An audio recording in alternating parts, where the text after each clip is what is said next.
Good evening, my dear listeners. It's your host, Paul, welcoming you back to another episode of the Stories Philippines podcast.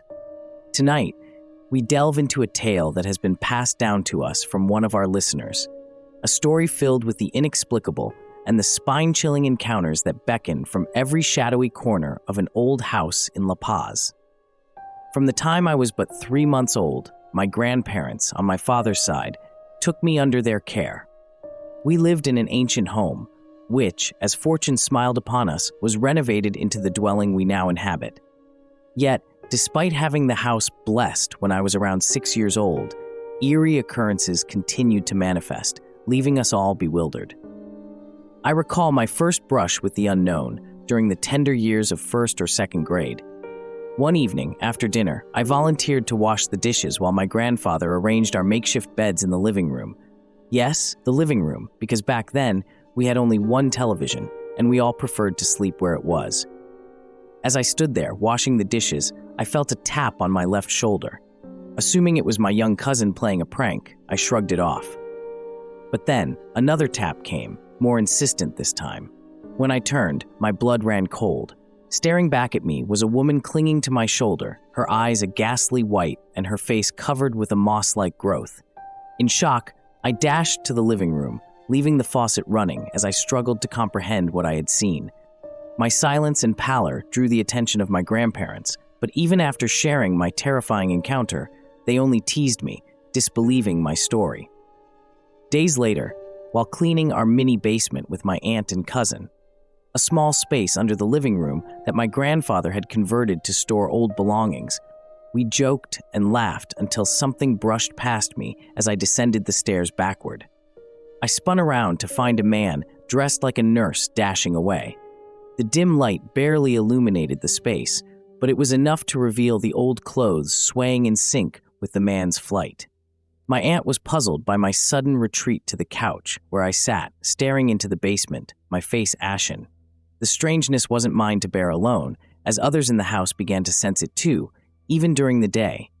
We often gathered in the living room to watch TV, my grandfather, mother, aunt, and cousin, when we would feel something descending the stairs. Despite the solid stone of our house, the sensation was unmistakable, as if someone or something was coming down, yet there was never anyone there when we checked.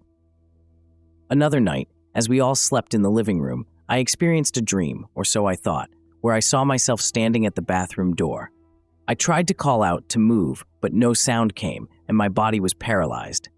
Then, as my other self turned towards the bathroom, something pulled it inside, and I awoke, gasping and drenched in sweat. I clung to my mother, crying until sleep reclaimed me. Years passed, and I moved away after my grandfather's passing.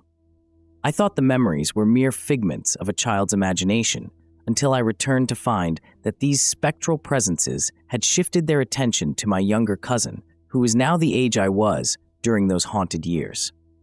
One evening, as we watched TV together, he mentioned seeing a woman standing on the stairs. The next day, he and another cousin claimed they saw a man in white.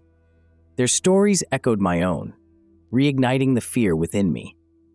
The day my cousin left for Nueva Ecija, I joked, "Take them with you, please," referring to our ghostly visitors. But that night, I was alone when a picture frame crashed down from the wall of the stairs moments after I turned off the lights.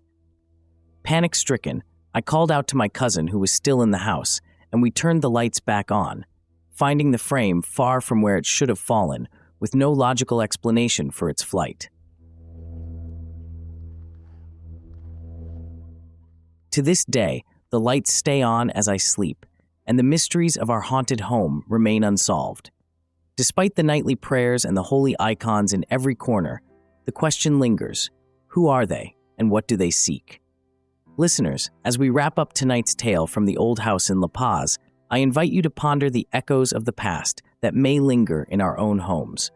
Perhaps they are reminders that some bonds are too strong for even death to sever. Share your thoughts and experiences with us, and together, let's unravel the enigma of these otherworldly visitors. Thank you for joining me on this eerie journey, and remember, sometimes the most terrifying stories are the ones that happen not just in the dark of night, but in the light of day.